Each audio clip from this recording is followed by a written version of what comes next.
Back to ആർക്കിനിക്സ്. അപ്പൊ ഇന്ന് miss വന്നിരിക്കുന്നത് ഒരു സിമ്പിൾ ക്വസ്റ്റൻ ആണ്. പക്ഷെ ഇത് 3 മാർക്കിന് നിങ്ങളോട് പലപ്പോഴും ചോദിച്ചിട്ടുള്ള ഒരു ക്വസ്റ്റൻ ആണ്, 2 മാർക്കിന് ചോദിച്ചിട്ടുള്ള ഒരു ക്വസ്റ്റൻ ആണ്. ഓക്കെ, ഈവൻ 1 മാർക്കിലും ഈ ഒരു പെർട്ടിക്കുലർ ഗ്രാഫ് മാത്രം തന്നിട്ട് ഇത് ഏതാണെന്ന് ചോദിക്കാറുണ്ട്. അപ്പൊ നിങ്ങൾക്ക് ക്വസ്റ്റ്യൻ ഇവിടെ കണ്ടിട്ടുണ്ടാവും. ക്വസ്റ്റ്യൻ ഏതാണെന്ന് നമുക്ക് നോക്കാം.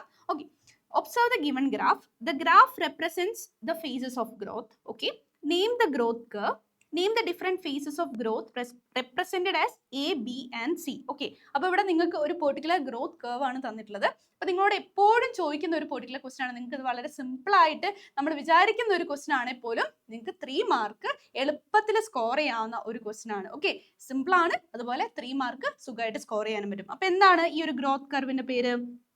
യെസ്, എന്താണ്? സിഗ്മോയിഡ് അല്ലെങ്കിൽ എസ് കർവ് ആണ് അല്ലെ? സിഗ്മോയിഡ് അല്ലെങ്കിൽ എസ് കർവ് ആണ്. Okay, yes, that is the answer. And ഏതാണ് 3 phases എന്ന് പറയുന്നത്? Yes, the first phase, that is the lag phase. Okay, first phase എന്ന് പറഞ്ഞാൽ ലാഗ് ഫേസ് ആണ്. അവിടെ എന്താണ്? ഈ ഒരു സെൽ ഡിവിഷനും സെൽ ഡിഫറൻസിയേഷനും ഒക്കെ വളരെ കുറവായിരിക്കും, വളരെ പതുക്കെ ആയിരിക്കും നടക്കുന്നത്. അതാണ് ലാഗ് ഫേസ് എന്ന് പറയുന്നത്. നെക്സ്റ്റ് എന്ന് പറയുന്നത് എന്താണ്? ലോഗ് ഫേസ് അല്ലെങ്കിൽ എക്സ്പോണൻഷ്യൽ ഫേസ് ആണ്. അപ്പൊ ഇവിടെ ഈ ഒരു പെർട്ടിക്കുലർ ഫേസിൽ മാക്സിമം സെൽ ഡിവിഷനും അതുപോലെ സെൽ ഗ്രോത്ത് നടക്കുന്ന ഒരു പെർട്ടിക്കുലർ ഫേസിനെയാണ് നമ്മൾ ലോഗ് ഫേസ് എന്ന് പറയുന്നത്.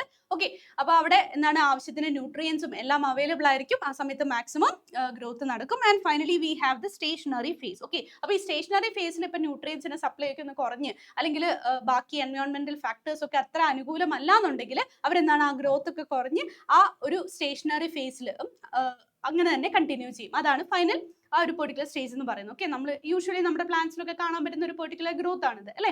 Yes, fine. അപ്പോൾ ഈ ഒരു പെർട്ടിക്കുലർ ക്വസ്റ്റ്യൻ ക്ലിയർ ആണെന്ന് വിചാരിക്കുന്നു. ഇതുപോലുള്ള ഇമ്പോർട്ടൻറ്റ് ക്വസ്റ്റ്യൻസ് ആയിട്ട് നമുക്ക് വീണ്ടും കാണാം. So thank you, bye bye.